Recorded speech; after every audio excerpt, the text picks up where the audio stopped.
Y rápidamente entonces vamos a comenzar con la siguiente exposición. Tengan en cuenta ustedes que son 15 minutos allí por reloj, cronometrado por Andrés de León, allí todos los organizadores.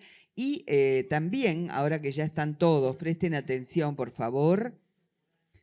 Nos acaban de confirmar que el ómnibus, el micro, mejor dicho, que va a estar saliendo el día de mañana rumbo a la Sociedad Unión de San Carlos, 8:20 va a estar saliendo de aquí, del cuartel de Dragones. Así que todos aquellos que están alojados, que no tienen transporte, que quieren ir todos juntos, así se van charlando, tengan en cuenta que son unos 29 minutos, 30 minutos de aquí a San Carlos, así que sí o sí hay que salir 8:20 de acá, mañana tempranito, ¿sí?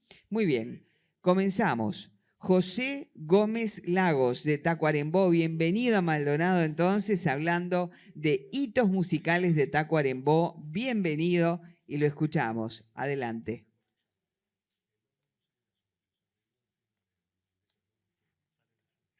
Ah, bueno, otro cambio de planes, pero qué bárbaro. ¿Se arregló entonces el problemilla que tenían? Muy bien, bueno, parece que en lugar de 8:20 va a salir a las 8 el ómnibus. Nos está diciendo acá, ¿a las 8 les queda bien o es muy tempranito?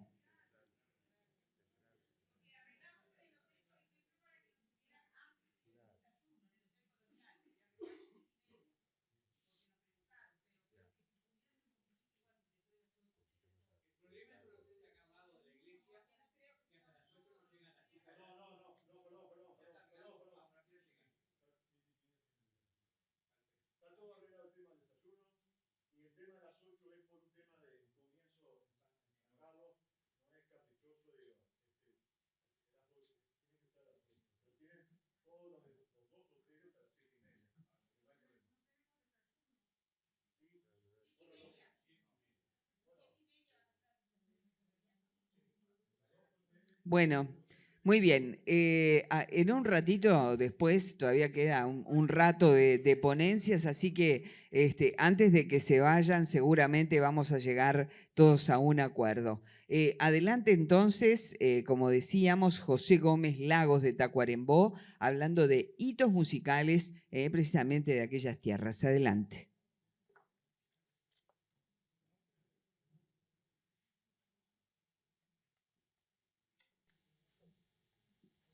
Bien. Previo ponencia de historia musical, en este lugar de tanta historia, rindo homenaje a Jaime Airaldi, autor de Marcha a la ciudad de San Carlos y música del himno a Leonardo Olivera, héroe patrio nacido en Maldonado. Homenaje también al hijo de San Carlos, Cayetano Alberto Silva, compositor de la marcha oficial del Ejército Argentino, conocido como Marcha de San Lorenzo.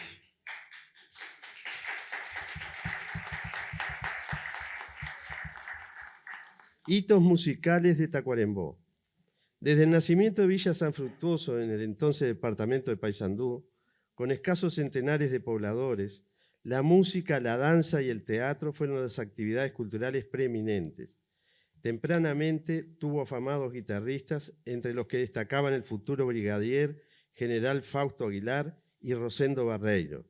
Eran renombrados los pericones y gatos que con sus guitarras protagonizaba Fructuoso Rivera en la villa. A orillas del Tacuarembó Chico transcurrían los primeros años de la población fundacional. En 1866, Carlos Escayola Medino regresaba de la Guerra del Paraguay con 21 años de edad y se radicaba en la villa fundada en 1832. Habría de tener marcada incidencia en el ámbito público y privado. Además de interpretar en distintos instrumentos musicales, lucía en canto, danza y teatro. Cofundador del primer club social del departamento, esmerado anfitrión, organizaba célebres tertulias con obras preferentemente clásicas e intérpretes como el maestro oboísta Osea Faleri y el violinista Santiago Fabini. Después de verter alma y arca en la construcción de su teatro, logró inaugurarlo el 31 de mayo de 1891 con la zarzuela española Los Diamantes de la Corona, interpretada por elenco de tenores, sopranos y barítonos. Fue el primer edificio relevante de la villa, uno de los primeros teatros del país y Sudamérica. Abrió sus puertas el mismo mes en que el ferrocarril llegó oficialmente a San Fructuoso. Como consecuencia, los principales espectáculos procedentes de Europa comenzaron a brindar funciones en la villa. Escayola radicaba profesores de música, dirigía teatro, formaba bandas musicales, promovía bibliotecas. En ambiente propicio comenzaron a surgir los primeros poetas, narradores, cronistas e historiadores. El impulso cultural que imprimió la sociedad se mantendría después de su muerte acaecida en 1915. También se le atribuye la paternidad del cantor más popular del Río de la Plata, Carlos Gardel. 6 años después de fallecido Escayola, surgiría el actual Club Tacuarembó, que tomaría la posta como principal promotor cultural. Durante 1924, Rosendo Barreiro, hijo homónimo del guitarrista pionero que hemos mencionado, brindaría el primer recital del Nobel Club. Uruguay Zabaleta, nacido casi simultáneamente con la ciudad de Tacuarembó, con designación de 1912, se revelaría como destacado poeta y renombrado guitarrista en el cono suramericano. En tanto, la primera hija del secretario del Club Tacuarembó de 1923, Celia Roca Toco, artísticamente Roca Esteves, habría de convertirse en la primera pianista tacuaremboense de trascendencia nacional e internacional. Mientras tanto, se expandían los conservatorios musicales en el país. La ciudad tendría el W. Collier, el Falery Balso, que contaría con Nélida Camacho como directora local, autora de más de 60 obras, incluyendo la música para entrada y salida de pabellones en centro de enseñanza de todo el país. Romualdo Moro, actualmente América. Granados, de José Tomás Mújica, después de su muerte, Conservatorio Mujica. Schumann, de Edith Coitinho. El Conservatorio Victoria Schettini, que tendría el tacuaremboense Mario Martínez Vichingüe como director nacional. En 1944 se crea el Conservatorio Municipal de Tacuarembó. Contemporáneamente surgía una adolescente de fascinante voz que sería conocida como la Dama del Tango, Olga del Grossi. En suelo fértil, las semillas musicales germinaban prodigiosamente. En Paraje Batoví, que toma nombre del cerro emblema del departamento, el 26 de diciembre de 1936 nacía René Marino Rivero. A los 8 años de edad comenzó a estudiar violín, posteriormente piano y solfeo. Un buen día, sus padres lo sorprendieron con el obsequio del soñado bandoneón. Con 12 años de edad crearía su propia orquesta típica. Oportunamente participaría de gira internacional con la Orquesta Pedrosa Puglia. Tiempo atrás, Edgardo Pedrosa había sido su primer profesor de bandoneón. Tomó lecciones de acordeón a piano con Zora Valles, clase de armonía, contrapunto y composición con el maestro Guido Santórsola, dirección de orquesta con el español Enrique Jordá. En los albores de los años 60, Marino organizaría el primer Festival Internacional de Música Contemporánea en Uruguay, con sedes en Montevideo y Tacuarembó. El evento, que congregó músicos de 15 países de América y Europa, transformaría su vida. Celebrado en Club Tacuarembó, fue el lugar de encuentro con un bandoneonista argentino que había logrado innovaciones revolucionarias en el instrumento, Alejandro Barletta. El extraordinario maestro le impartió enseñanzas apenas una semana en Montevideo, después en 2 periodos en Buenos Aires. Una etapa fue coincidente con aviones que sobrevolaban, tanques que disparaban, soldados armados. Eran episodios por el derrocamiento del presidente Arturo Frondizi, año 1962. En total, las clases no superaron los 3 meses. Obtuvo su primer Gran Premio Internacional en el segundo Festival de Guanabara. Lo logró con la obra Polos, para 11 cuerdas, 4 voces femeninas y clave. Fue estrenada en 1970 en Río de Janeiro con la dirección del brasileño Nelson Nilo Hack. En Montevideo fue estrenada en el Estudio Auditorio con la dirección del maestro polaco Stanislav Wisłocki. Rivero, que debutó en el Sodre durante la inauguración de Canal 5 de televisión, habría de conocerse con Astor Piazzolla en Rincón del Indio, Punta del Este. En el encuentro, el compositor y bandoneonista argentino le propuso dirigir el doble concierto para bandoneón, guitarra y orquesta de cuerdas que tenía previsto escribir. En el estreno de la obra para Latinoamérica, la orquesta de cuerdas del Sodre estuvo dirigida por Marino Rivero, con el propio Piazzolla en bandoneón y el duraznense Baltasar Benítez en guitarra, como solistas, año 1985. La dupla Barleto-Rivero mereció el reconocimiento del maestro Guido Santórcera, plasmado en el doble concierto para dos bandoneones, orquesta y percusión, estrenada por la Sodre en el Teatro Solís, bajo la dirección del internacional José Celebrier, con participación protagónica de ambos músicos, año 1988. Ante el fallecimiento de Barletta, en abril de 2008, Rivero quedó en solitario para sostener el bandoneón en los ámbitos más exigentes. No decepcionaría.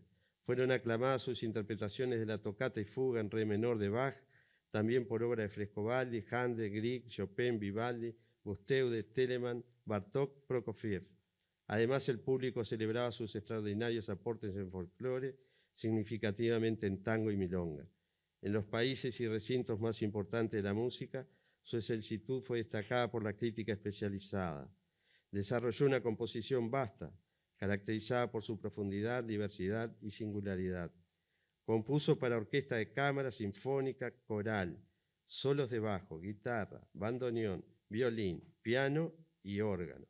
Causó asombro en música electroacústica e interpretaciones de música incidental. Desechando distinciones polémicas entre música clásica, contemporánea o popular, compuso, transcribió e interpretó, concitando la atención de los sellos discográficos más prestigiosos. Era considerado el bandoneonista más importante del mundo, en actividad, como solía corregir, en reconocimiento a su admirado maestro Barletta. Nuestro país no ha vuelto a tener una figura de tal magnitud. En la década del 40, Tacuarembó, que iba superando los 20.000 habitantes, sin una sola calle pavimentada, recibió en su vecindario al célebre maestro vasco, José Tomás Mujica. Pocos años antes de su emigración, en concurso en la ciudad española de Eibar, como director de la banda Diapasón, había obtenido la medalla de oro. Al regresar a Tolosa, su ciudad natal, en medio de gran clamor popular, recibió batuta de ébano recubierta con el renombrado oro de Eibar. Precedido de premios y estudios relevantes en Madrid, Barcelona, Bruselas, Berlín y París, había desembarcado en el puerto montevideano en 1913. Arribó el año de fallecimiento del compositor italiano Camillo Sciucci, ex alumno de Franz Liszt, fundador en Montevideo del Liceo Musical Franz Liszt. Su hijo Camilo, nuevo director, invitó e incorporó inmediatamente al inmigrante tolosano. Poco después llegó el maestro polaco Guillermo Kolliger, ex compañero de Sciucci, hijo en el Conservatorio de Berlín, que comenzó a impartir enseñanza en Franz Liszt y en la Lira. Ambos centros tuvieron también a Mujica como docente. Kolliger no tardó en fundar su famoso conservatorio e incorporar a don Tomás a sus cátedras. En nuestro país, entre tantos laureles, Mujica Gaztañaga obtuvo reiteradamente el Premio Ministerio de Instrucción Pública en 1929, 1930, 1938 y 1941. Publicó, interpretó, compuso, enseñó, fue cofundador del Sodre y director de su orquesta sinfónica. Su famoso poema sinfónico Ayacucho fue estrenado en el Palacio Legislativo el 18 de julio de 1930, centenario de la juria de nuestra primera Constitución. Desarrolló labor pedagógica determinante para los músicos más importantes del país. De sus discípulos compendiamos entre compositores e intérpretes a Benone Calcavecchia, Carlos Sciucci, Santiago Baranda Reyes, María Angélica Piola, Benito Casal, Jaime Airali, Alberto Soriano, Ramón Ayestarán, Mercedes Olivera de Coughlin, Victoria Schenini Belcheri, Valentina Olivera, Nivia Mariño, René Pietrafesa, Jaurés Lamarque Pons, Abel Carlevaro, Héctor Tosar, Celia Roca Esteves. En Tacuarembó destacan su hija María Eugenia, Julia María de Andrés, Nelly Pascual, René Marino Rivero. Habiendo logrado por concurso el cargo de director del Conservatorio Municipal, Mujica opta por Tacuarembó. Con 61 años de edad en 1944, asumió como primer director del Nobel Conservatorio.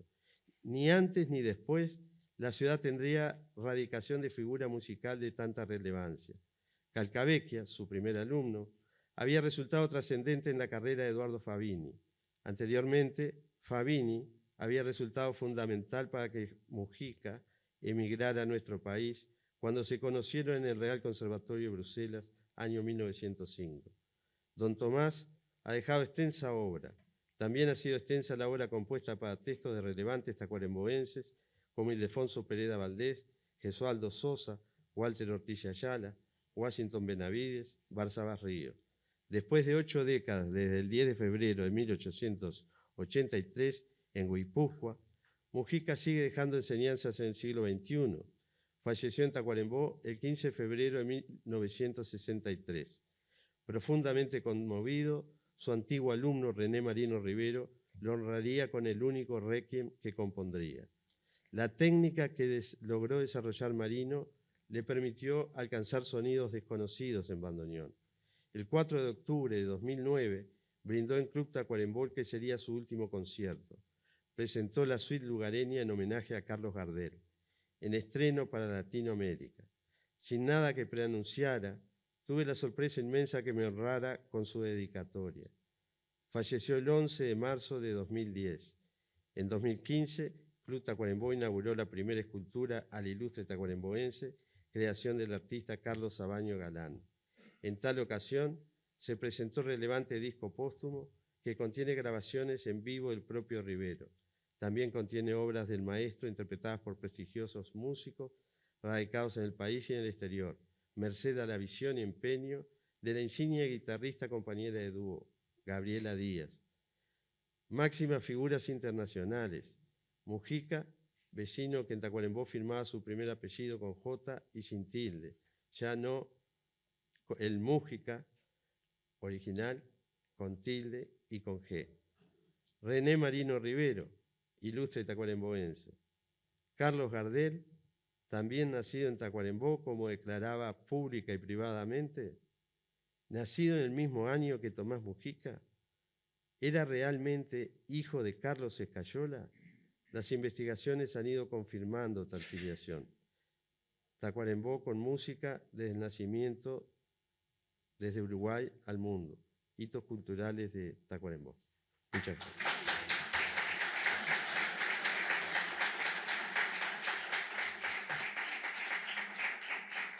Buenas noches, muchas gracias por vuestra presencia, gracias a los organizadores por haberme invitado. Soy de Entre Ríos. Cuando escribí en mi portal de Facebook que había sido invitado, honrado con esta invitación, a hablar sobre el tema de Urquiza, alguien en los comentarios abajo puso, en forma un poquito irónica, ¿qué tiene que ver Urquiza con el Uruguay? Y la verdad que no me tomé ni siquiera el trabajo de contestarle, pero sirve esto para introducción a ustedes, para decirles que esta es casi una historia de orientales. Empezando por el principal perjudicado de esta historia, por llamarlo así, que es Ricardo López Jordán, que seguramente ustedes bien saben que nació en Paysandú. Así que van a también encontrarse con varios de los que voy a nombrar que también son orientales, sin también dejar de decir que orientales fuimos también los entrerrianos, y no lo olvidamos. Muchas gracias.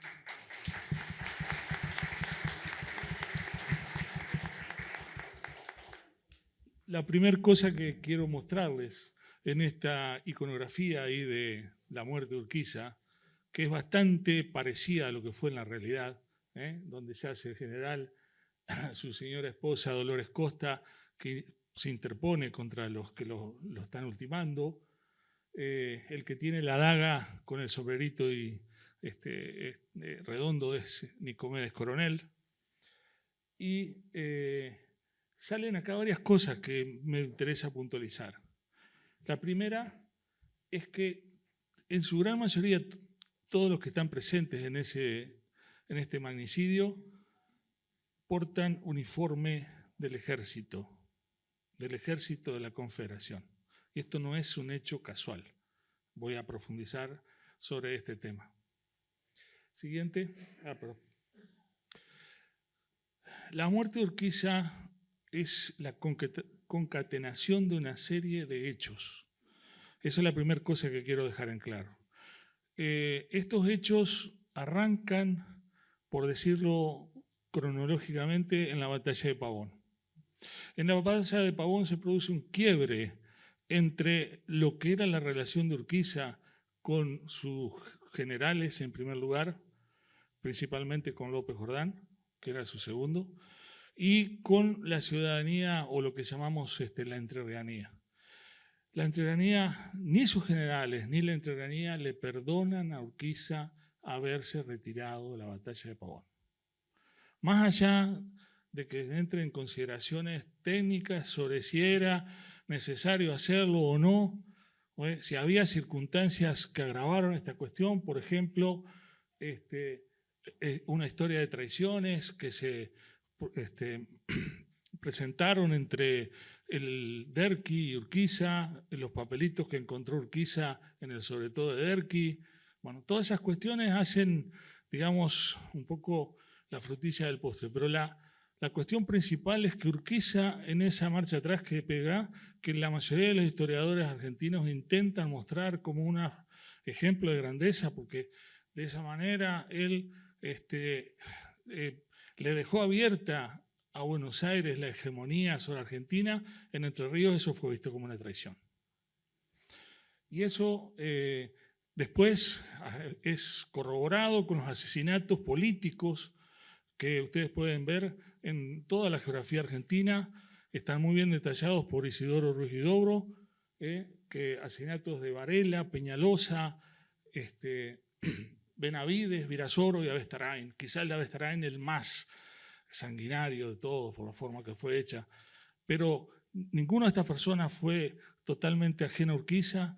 El general Varela fue edecán de Urquiza 2 años en el Palacio San José. Así que eran toda gente que lo admiraba y lo quería. La elección de Urquiza en forma consecutiva, tanto como presidente como gobernador de Entre Ríos durante casi 30 años, también generó una situación de hartazgo en la ciudadanía de Entre Ríos. Y a eso le suma el manejo muy particular que él tenía sobre el tema de la tierra. Urquiza llegó a ser dueño de casi el 10% de Entre Ríos, 980.000 hectáreas, y con un mandato jurídico sobre que tenía él la potestad de decidir a quién se le vendía y a quién no. Eso generó muchísimos roces. Hay un libro que está, el único que queda en la biblioteca, en la Nación, en el archivo de la Nación, de un señor Antonio Castro, que se puede consultar al respecto sobre todo este tema. Es muy interesante. El otro punto es el contrato Fragueiro. Urquiza le delegó a este señor, que era amigo suyo, las rentas de Entre Ríos con, dándole el 30% de usufructo. Eso generó una situación muy molesta de Entre Ríos. Y, por decirlo de alguna manera, el punto final, la gota que rebalsó el vaso fue la visita de Sarmiento al Palacio. Cuando Sarmiento visita el Palacio y visita San José, mi pueblo, ahí tiene una frase funesta, que es decir, ahora sí me siento presidente. Esto a los entrerrianos fue como pegarle una puñalada en el estómago. No lo soportó nadie, y mucho menos la falta de, por decirlo, de tacto de venir en un vapor a Concepción de Uruguay con el nombre de Pavón. Eso fue el culmen de todas, digamos, las afrentas que Sarmiento le pudo hacer a Entre Ríos. Con Mitre la relación para nada nunca fue buena. Y por último, nunca Entre Ríos superó lo que se hizo en Paysandú. Los gritos de los defensores de Paysandú y de las mujeres en la isla de enfrente todavía hacen eco en la ciudad de Colón. La gestión que hizo el cura Ereño frente a Urquiza para pedirle por favor, o sea que era el confesor personal de él y de su esposa, para que intervenga en este caso, que no fue positiva, fue vista en Entre Ríos, en particular en la zona nuestra, como una absoluta traición a quienes consideramos nuestros hermanos. Entonces, simplemente sin que esto sea resultado de, o tenga el carácter de un juicio, lo que voy a expresar es lo que yo creo que pude rescatar en función de lo que he podido investigar. Primero, el asesinato de Urquiza fue producto de una revolución que se empezó a gestar por todas las causas que dije antes y que tuvo un carácter absolutamente militar. O sea, la revolución no fue un grupo de zaparrastrosos ni revoltosos que fue a querer matar a Urquiza ahí aprovechando un momento de debilidad, no. La revolución fue armada y montada sobre una estructura militar con cargos militares y estructuras jerárquicas. ¿Que le correspondió el armado de eso al general Ricardo López Jordán? Sí, pero vamos a ver ahora algunos detalles. La orden que recibieron estricta fue de no matarlo, Urquiza. La orden que recibió ese grupo de aproximadamente 50 personas que fueron a tomar el Palacio San José fue de reducirlo y entregárselo a López Jordán como nuevo, digamos, administrador de la provincia y darle la posibilidad que se vaya al destierro. O sea, la misma opción que se le había dado él a Rosas. Pero no contaron, como siempre ocurre en una circunstancia de esto, con hechos colaterales. Urquiza era una persona muy valiente, una persona brava. Y en eso, cuando se encuentra con el grupo que lo va a reducir, lo primero que hace es pedirle a la esposa un arma, que la tenía ahí a mano, y él es el primero que dispara. Y en ese disparo mata a uno de los que venía con él, de los que venían a tomarlo, perdón, y hiere al segundo. Y eso trae una contrapartida que inmediatamente dispara uno de los que venía en esa partida, que es Robustiano Vera, dispara y hiere a Urquiza con una bala que ingresa por el maxilar. Con tanta detalle, allá se puede ver, esta es una foto del momento que lo van a enterrar, que se hizo una especie de estudio ahí muy rápido. Esa bala no lo mata. Esa bala queda retenida porque Urquiza tenía un implante en la muela y ahí quedó la bala. Lo que sí lo mata a Urquiza son las 13 puñaladas, que se las puede ver acá más abajo, que le asesta el que venía junto, que se llamó Nicomedes Coronel. Vamos a ver esta persona, su importancia en este tema y por qué lo hace. ¿Quién dio la orden entonces de hacer esto? Indudablemente que la orden la dio el general Ricardo López Jordán, hijo. ¿Quién fue el autor intelectual? Una de las personas que voy a mostrar ahora, muy poco conocida, es el que está a la derecha, se llama Francisco Fernández, Francisquillo, y fue íntimo amigo de López Jordán y uno de los intelectuales que armó esta revolución. Él tenía sede en Paraná y imprimía un periódico. ¿Hubo más personas involucradas? No hay duda. Yo tengo el convencimiento que atrás de esta cuestión militar se montaron simultáneamente otras operaciones. Y eso está descrito en cartas, por ejemplo, que Sarmiento le escribe a una de sus amantes, la profesora de inglés, donde él se jacta de haber dado las instrucciones para matar a Urquiza. No puede ser producto de la soberbia de Sarmiento, porque en ese aspecto él tenía bastantes motivos. Sarmiento odiaba a Urquiza por haberlo ninguneado, puesto como volantilero en la batalla de Caseros. Es una cuestión personal que tenía Sarmiento con Urquiza. Y el otro es Mitre.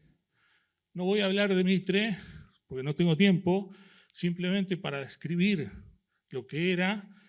Hay un solo detalle en la guerra de la Triple Alianza, cuando Mitre da la orden al general brasilero que tire todos los cadáveres que tenían cólera al río Paraná, de esa forma para que se pueda infectar la gente de Corrientes y Entre Ríos, a las cuales odiaba. ¿Quería López Jordán matar a Urquiza? Esta es una pregunta muy interesante. Vamos a ver que tiene varias respuestas. Pero La primera cosa que dice ahí, eso es una entrevista que hace un historiador entrerriano, César Pérez Colman, uno de los más, yo le diría, reconocidos historiadores de Entre Ríos, porque hay que diferenciar a los de Buenos Aires. Esta persona hace una entrevista y no la publica, solo la publica 40 años después su nieto, ahora, hace unos 5 años atrás. ¿Por qué no la publica? Porque esto sigue todavía en Entre Ríos una grieta muy abierta con este tema. Los restos de López Jordán no pudieron ser trasladados a Concepción del Uruguay, están en Paraná, en una plaza, para que tengan idea de cómo todavía esto pesa en la sociedad entrerriana. Entonces, esta entrevista se la hace un periodista a este señor Francisco Fernández y le dice, ¿quería matarlo? Y él dice, no, de ninguna manera. Fue expresa la orden. Y hay un tema muy importante. Ninguna de las personas que va a San José toma algo de la casa o roba o hace alguna acción que pudiera violentar, por ejemplo, a las mujeres. O sea, fue estrictamente el tema contra Urquiza. Bien, ¿la muerte fue un hecho accidental o fue un hecho intencional? Es muy probable que haya sido un hecho accidental. ¿Sí? Bien. Y esto vuelve a aparecer en estos escritos inéditos de Pérez Colman, donde se detalla exactamente cómo fue, digamos, la secuencia de los actos que pasaron. Pero hay un tema que me quiero dejar profundizar porque me parece que es el meollo de la cuestión. Nunca se habla de la relación que existe entre Urquiza y la familia López Jordán. Y es un hecho que los historiadores argentinos lo ignoraron y los entrerrianos lo escondieron. Miren, la familia de Urquiza y los López Jordán prácticamente son hermanos de sangre. Y le voy a explicar por qué. Tadea López Jordán, la madre de Francisco Ramírez, era a su vez, cuando se casa en segunda nupcia, la madre de Ricardo López Jordán padre.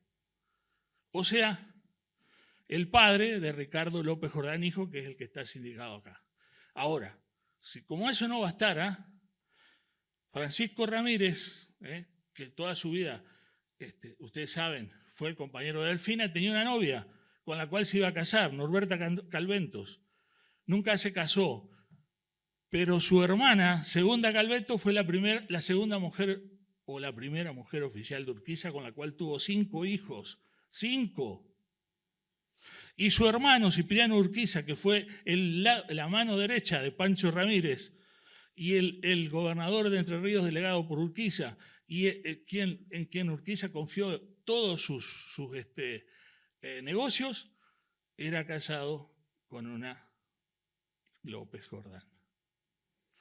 Y Urquiza, que vamos a ver ahora un costado bastante negativo, por decirlo en términos de hoy, pero muy común en aquella época, no se conforma con los 5 hijos de Segunda Calventos.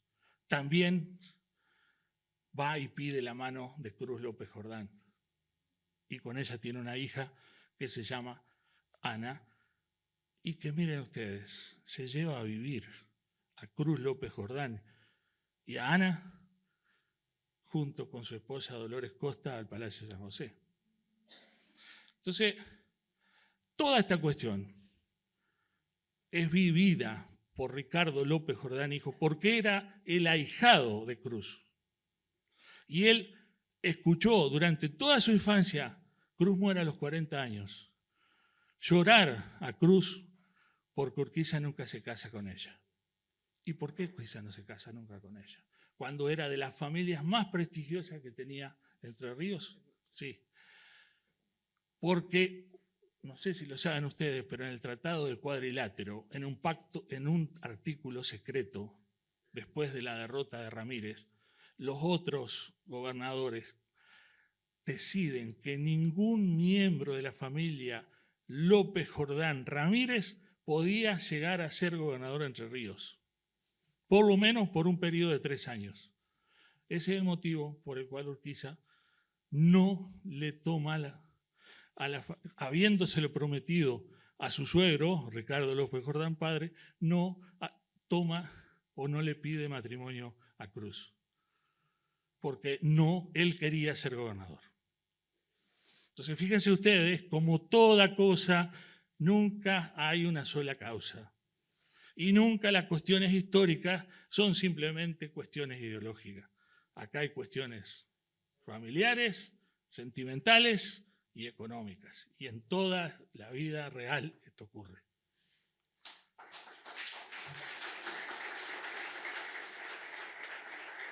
Simplemente para terminar, una descripción de Pérez Colman, de López Jordán, y esto coincide con la gran mayoría de los escritores. No hay una sola palabra que indique que esta persona era un violento o un asesino, al contrario de Sarmiento y de Mitre. Y este señor Nicomedes Coronel, que lo asesina a puñaladas, fue porque Urquiza lo manda a llevar vacas de él a Buenos Aires y él le pide por favor que no lo mande porque su esposa estaba por dar a luz, y Urquiza lo manda. Y cuando él vuelve, su esposa había muerto y su hijo también. Entonces, miren ustedes si no había odio en esa persona. El error fue haberlo puesto ahí en ese grupo. Estos son las consecuencias, sí, nefastas de haber matado a Urquiza. Entre Ríos, Sarmiento dijo, deme en 40 días y liquido a López Jordán. 6 años tardó. 18.000 entrerrianos fueron a la guerra y murieron casi 2.000. Esas son las consecuencias de lo que pasó. Muchas gracias.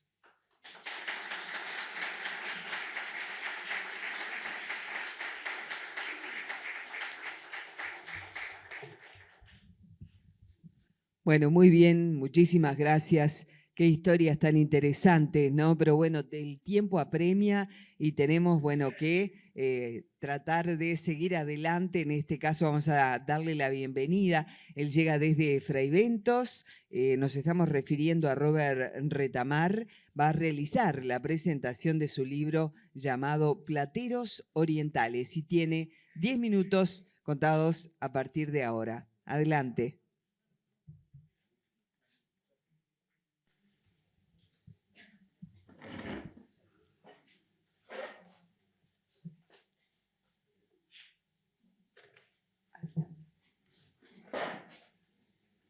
Buenas tardes a todos. Buenas tardes a todos.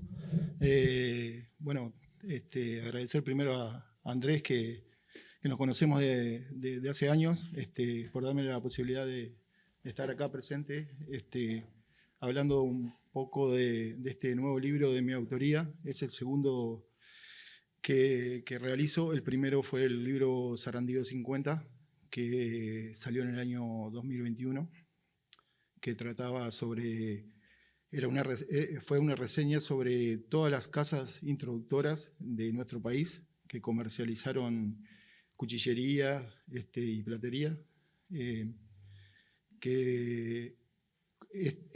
segundo, Plateros Orientales, viene a hacer la continuación del primero, ya que acá en este libro trato y reflejo información sobre 100 plateros orientales que en realidad eran inmigrantes, la mayoría españoles, franceses, italianos, que llegaron a nuestro país, algunos con un capital ya adquirido, otros con una mano atrás, otra adelante, como todos, eran inmigrantes que venían en barcos, que llegaban a nuestro país, a la región, al Río de la Plata, recalaban en Buenos Aires, en Montevideo, obviamente, y que conformaron un tejido empresarial tremendo en nuestro país que dejaron el legado en obras como las que se reflejan en este libro, y que no había nada escrito hasta el momento en nuestro país, porque han pasado,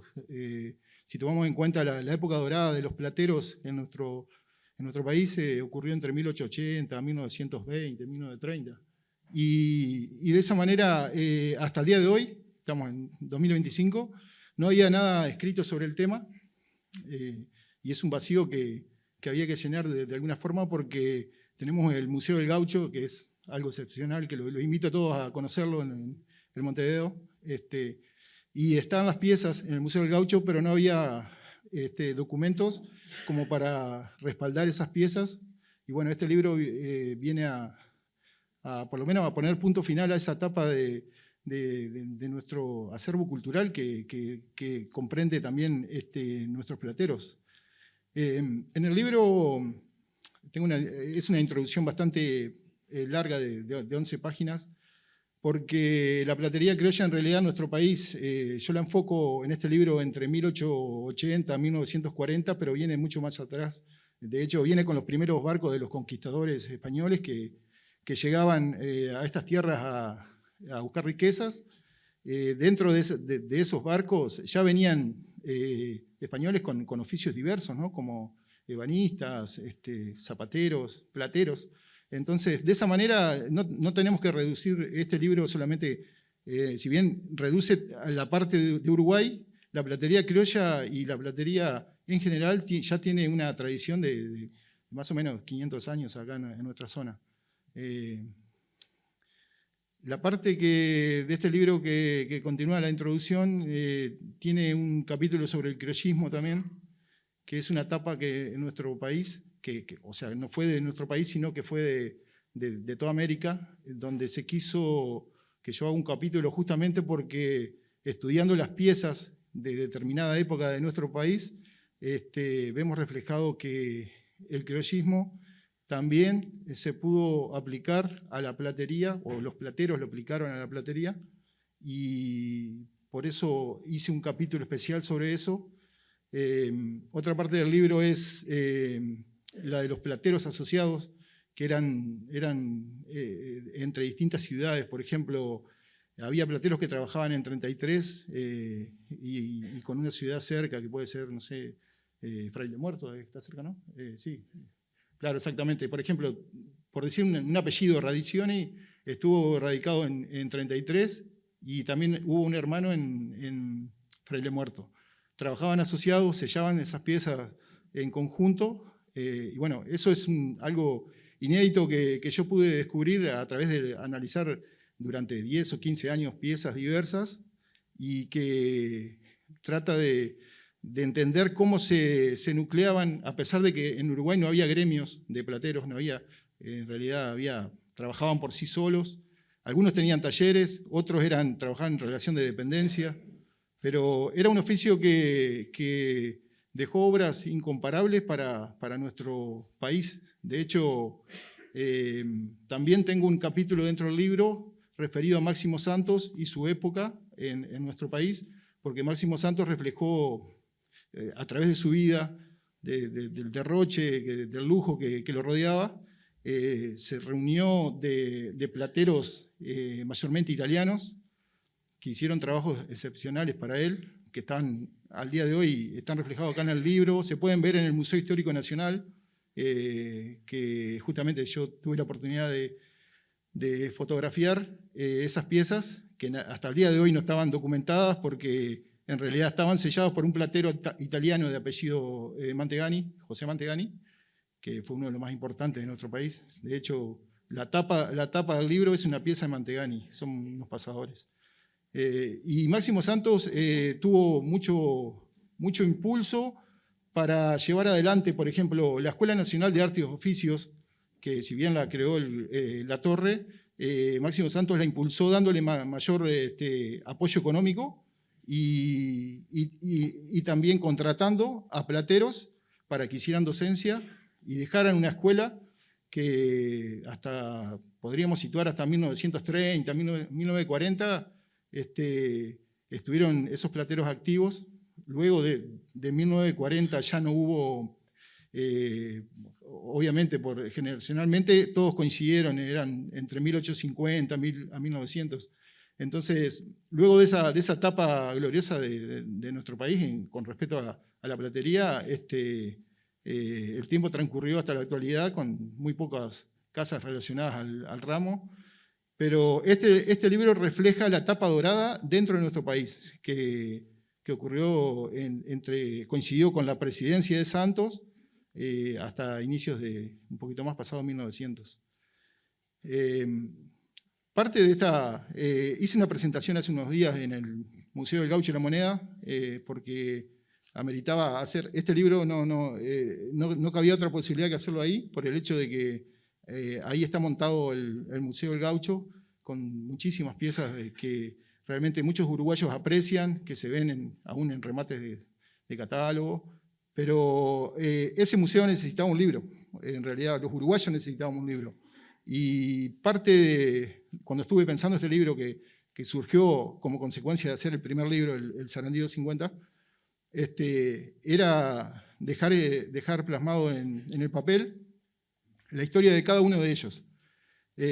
Algo muy difícil de conocer acá en nuestro país porque no hay documentación al respecto, absolutamente nada de nada. Me costó muchos años de estudio, de investigar, de comprar algún recibo comercial, alguna publicidad de época, que son muy escasos. También ahí en ese punto tengo que destacar que la Biblioteca Nacional ha dado un impulso digitalizando diarios de época, un impulso notable a los que estamos, por ejemplo, yo soy del interior, soy de la ciudad de Frei Bento, estoy a 300 kilómetros y no tengo la posibilidad de acceder a Montevideo.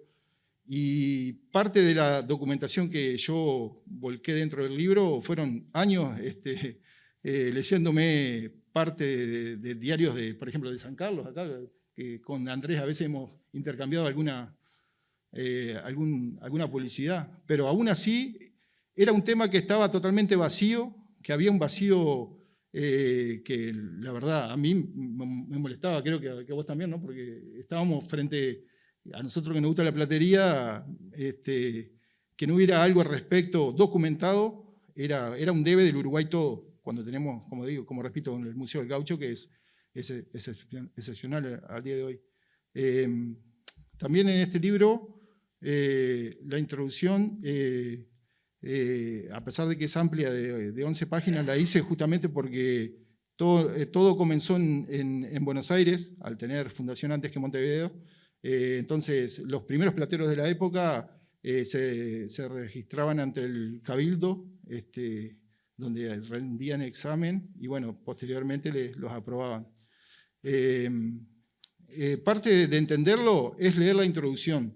Leyendo la introducción, que es bastante amplia, pero bueno, explica todo el proceso desde los primeros barcos hasta inicios de 1900 y cómo fue, de esa manera fue un oficio que realmente trascendió porque dejó obras notables que hasta el día de hoy podemos encontrar en algún remate catálogo o se pueden ver aún comercialmente. Y bueno, agradezco nuevamente a Nelson por estar acá, por darme la oportunidad de estar acá y bueno, muchas gracias a todos. Bueno, muchísimas gracias entonces a Robert Retamar. Una vez más, bienvenido a él. Aparte el primer platero que arranca el libro es Abelar, que es de San Carlos. Entonces ya con eso...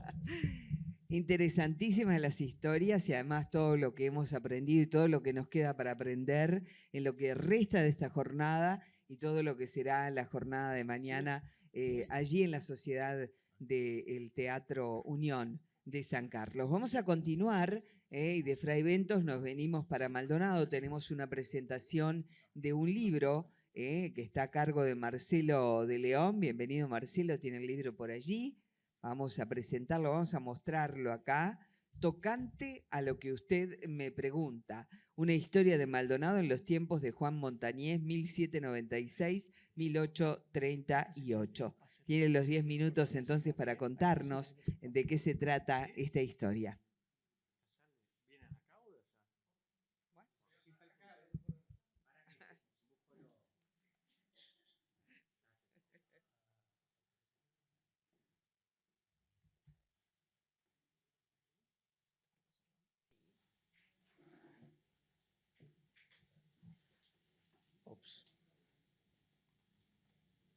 Voy a controlar el tiempo yo también, por las dudas. Sí. Ok, arrancamos. Ah, no. Ay.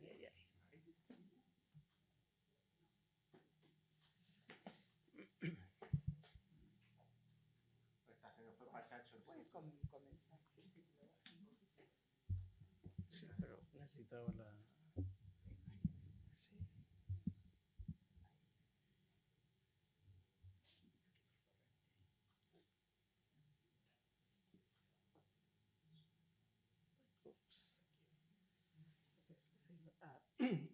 Bárbaro, gracias. Ok, buenas noches. Gracias por acompañarnos y sobre todo muchas gracias a los organizadores por la posibilidad de venir a compartir este momento con ustedes y hablar sobre esta investigación que fue hecha con mucho cariño. La idea de esta historia de Maldonado en los tiempos de Juan Montañés es salir del prospecto habitual de contar la historia a través de los grandes personajes, de las autoridades civiles, políticas o religiosas, o de aquellos que son famosos por alguna razón. La propuesta en este libro fue seguir la historia de Maldonado a través de un personaje anónimo, un personaje común. Y la razón para el título es porque esos personajes anónimos, como somos la mayoría de nosotros, no dejaron muchos rastros y es muy inusual contar con sus palabras. En el caso de Montañés fui afortunado porque participó fue llamado como testigo en un juicio posesorio y quedaron las palabras de él diciendo, tocante a lo que usted me pregunta, etcétera, etcétera. Si hiciéramos un viaje en el tiempo, esa fue mi imaginación, y le preguntáramos cómo era el Maldonado en su época, probablemente hubiera empezado con esas palabras. Montañés llegó acá en 1796, cuando la ciudad tenía apenas 4 décadas de fundada, y falleció en Maldonado hacia 1838, de modo que vivió todo el proceso, desde que éramos una parte del virreinato español, el proceso de la independencia, la invasión inglesa y finalmente la constitución de una república. Él vio un Maldonado como el que ustedes tienen acá, este es un óleo de 1852, pero tienen la imagen de la plaza despejada como la conoció, la iglesia que él vio cuando se empezó a construir pero quedó trunca, y lo que había sido el Cabildo y el Ministerio de Real Hacienda.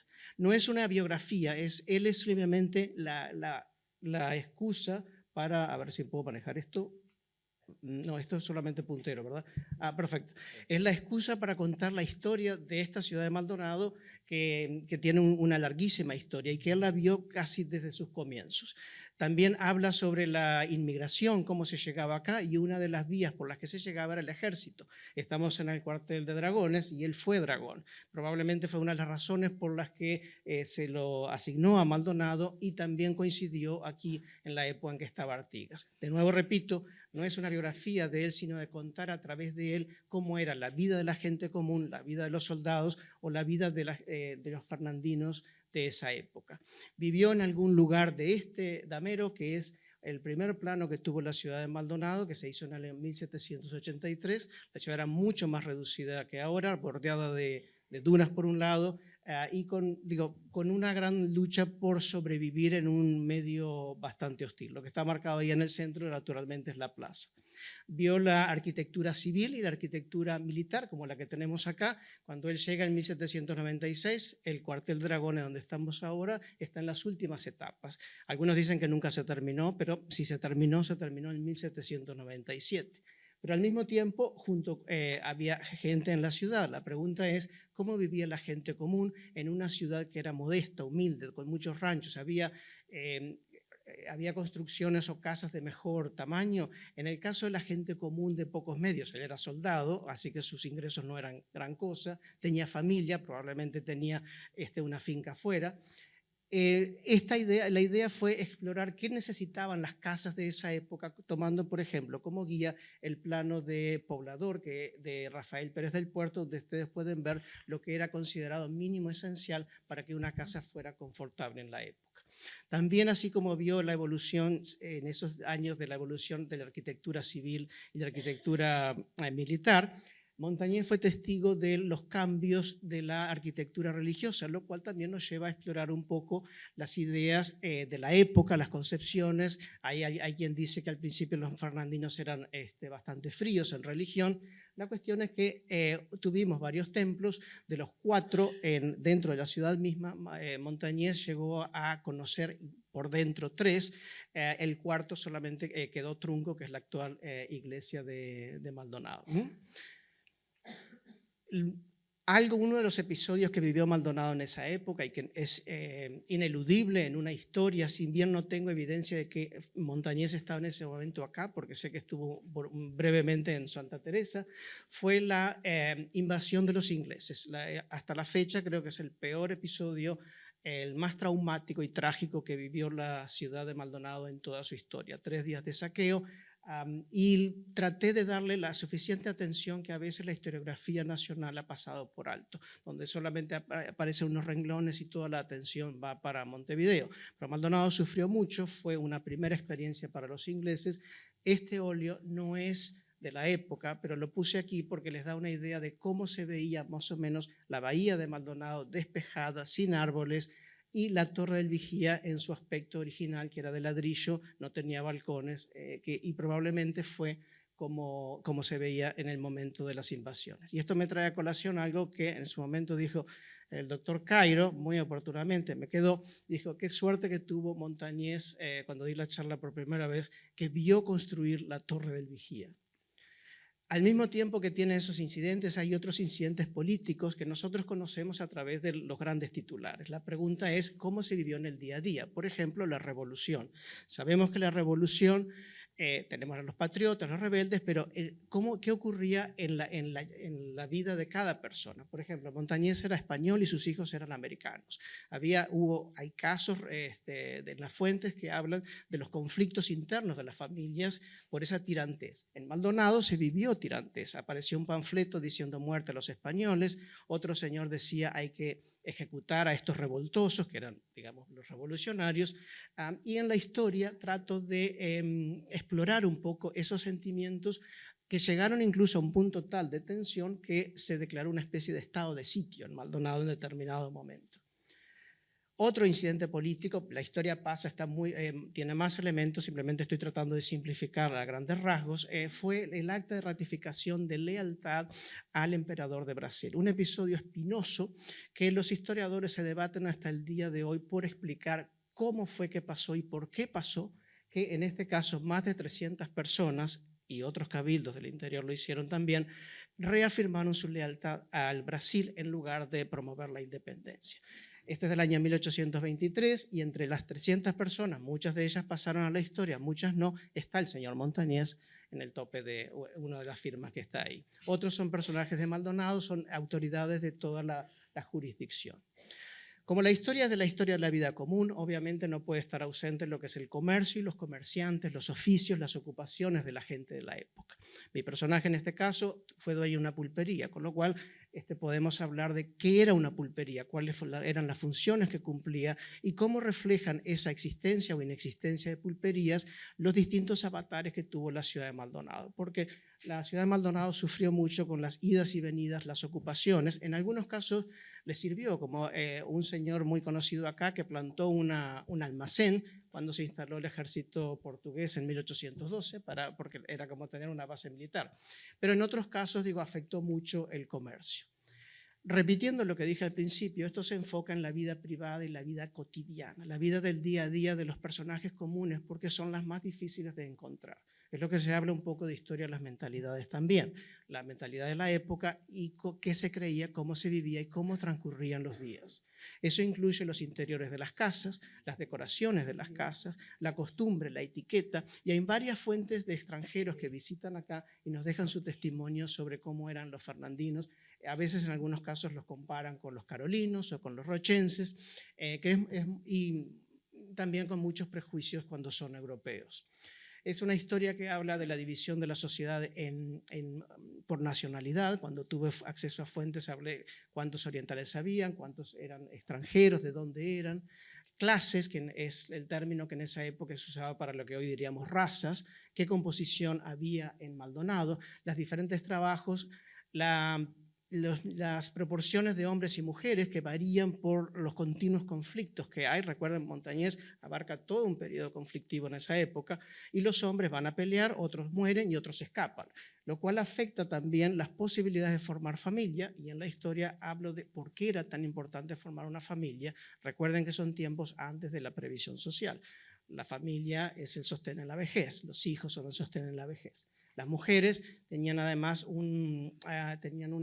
recibían una carga negativa mucho mayor en el caso de quedar solteras que los varones, y eso también se iba a reflejar. Tuve una pequeña falla tecnológica, perfecto, excelente. Entonces, para resumir y para ir cerrando, la esclavitud es ineludible, es una sociedad esclavista, altamente esclavista, considerando que no había plantaciones alrededor, eso ha llamado la atención de extranjeros. Las mujeres, tradicionalmente olvidadas de la historiografía, traté de incorporarlas en la medida que aparecieron en las fuentes, incluso en algunos casos mínimos de información, como doña Casilda, que sabemos que era cigarrera, pero no mucho más, pero es el hecho de otro de los personajes ignorados de la historia. La moral de la época, un hijo de Montañés deja embarazada a una joven, se casan, la pregunta es cómo reaccionó la sociedad, y ahí unos versos de Acuña de Figueroa sobre la moral que él va a encontrar cuando él viva acá entre 1823 y 1825, en lo que llaman, y con esto creo que es hora de cerrarlo, lo que él va a llamar aquellos días de gloria en Maldonado, que además aprovecho porque Valentín Trujillo nos ha acompañado hoy, y sé que has trabajado sobre Acuña de Figueroa, y también hago extensivo el agradecimiento mencionado antes del proyecto de digitalización del material de diarios. La hemeroteca ha sido espectacular y brillante y nos ha ayudado a todos los historiadores. Muchísimas gracias.